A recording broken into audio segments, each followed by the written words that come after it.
love those parts of myself, knowing that when God created me, He did His best.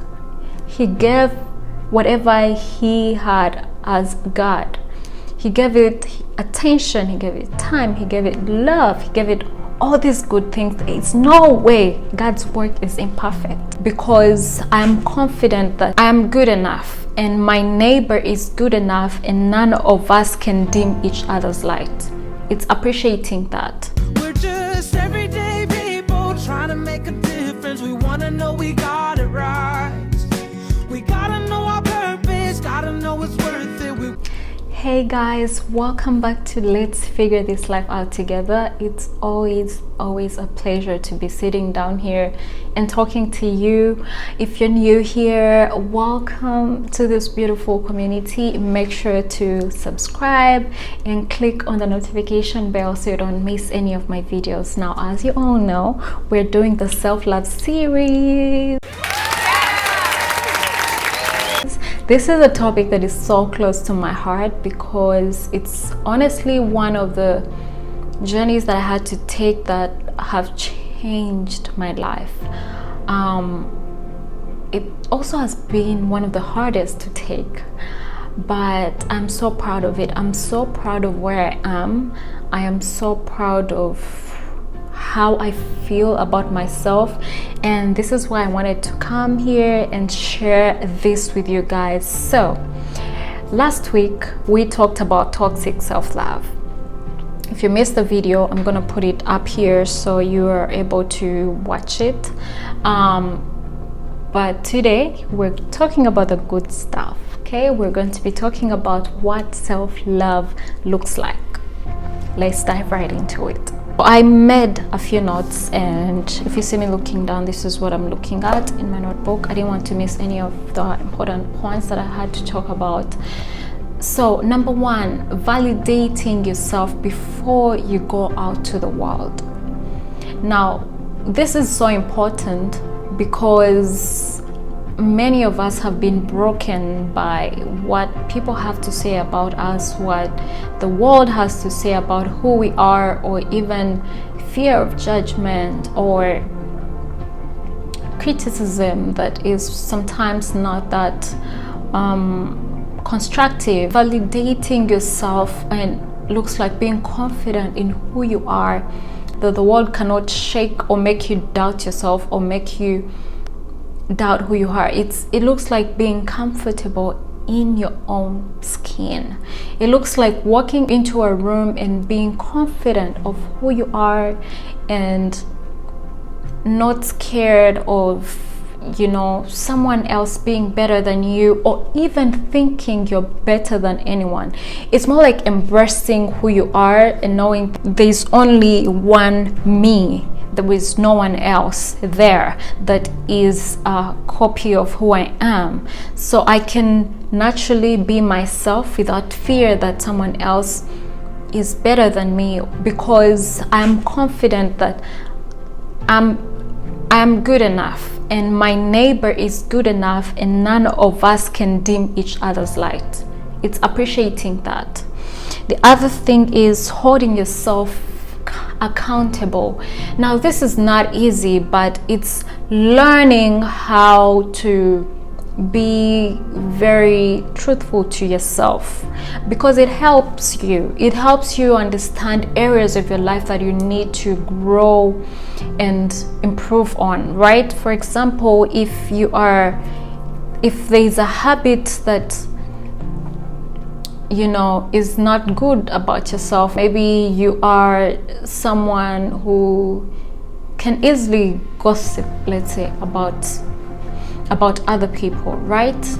And you get into a space where you sit with yourself and be like, you know, so Claire, when you're sitting out there with other people, it's very easy for you to get tempted to talk about someone else, talk about, you know, bring up a story about someone else.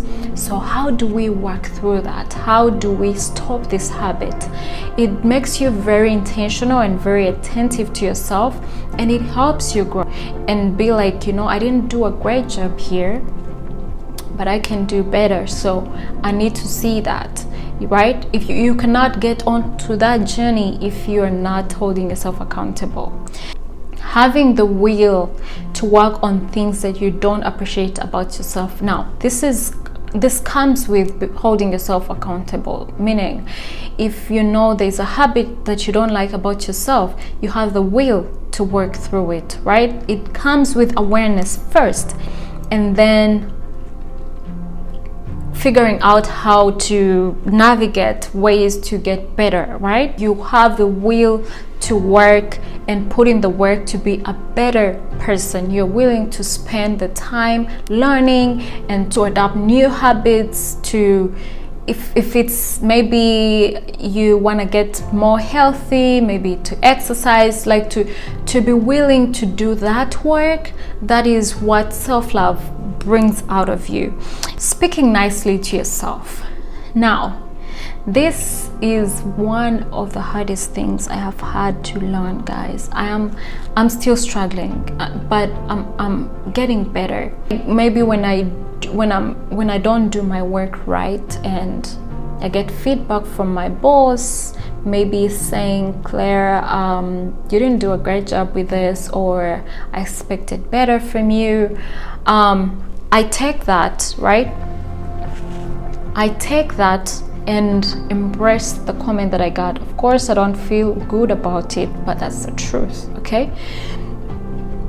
What happens after that, and this is a cycle that I found myself in, is constantly telling, in my head, telling myself I'm not good enough, not competent enough, I'm not qualified to do this. Like, those things that I tell myself, I've been learning to speak nicely of myself. For example, saying, okay, Claire, you didn't do a good job with this, and what your boss said was the truth. That is okay. How do we get better? How do we make sure that it's the next time you do a better job? It's learning to tell myself that, Claire, you made a wrong decision. That wasn't a good thing. You didn't do well, and I forgive you, right? Saying those things to myself, I forgive you, and I'm giving you space to do a better job, right? Let's navigate through our options. How do we do better, right? Talking to myself nicely and replacing the negative things that I say to myself when things don't go right. Other than beating myself up, I give myself the grace and then decide, how do I do better? Being intentional with who you allow into your space. Guys, this is a big one. This is a big one. I used to put myself in situations I did not want to be in. I used to be, oh my God.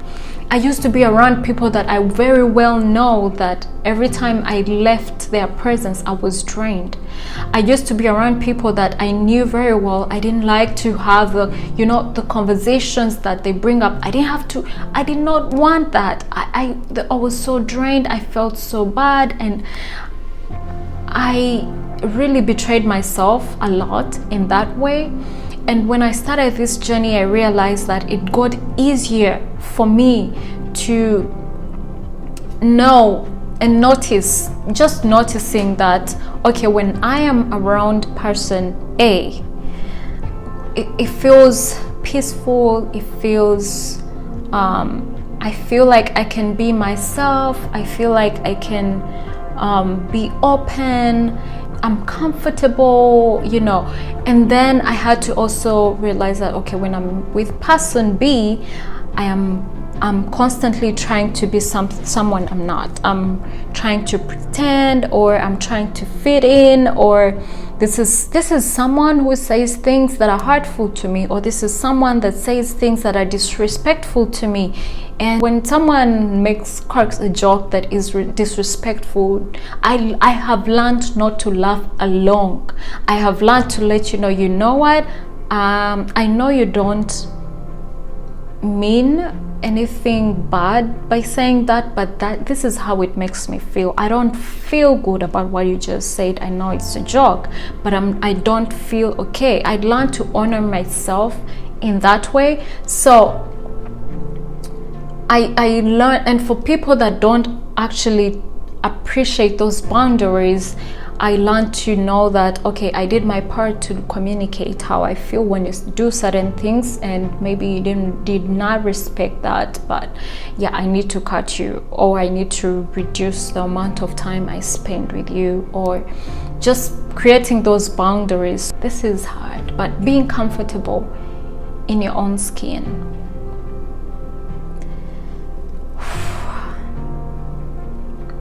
When you learn to love yourself, you learn to appreciate who you are.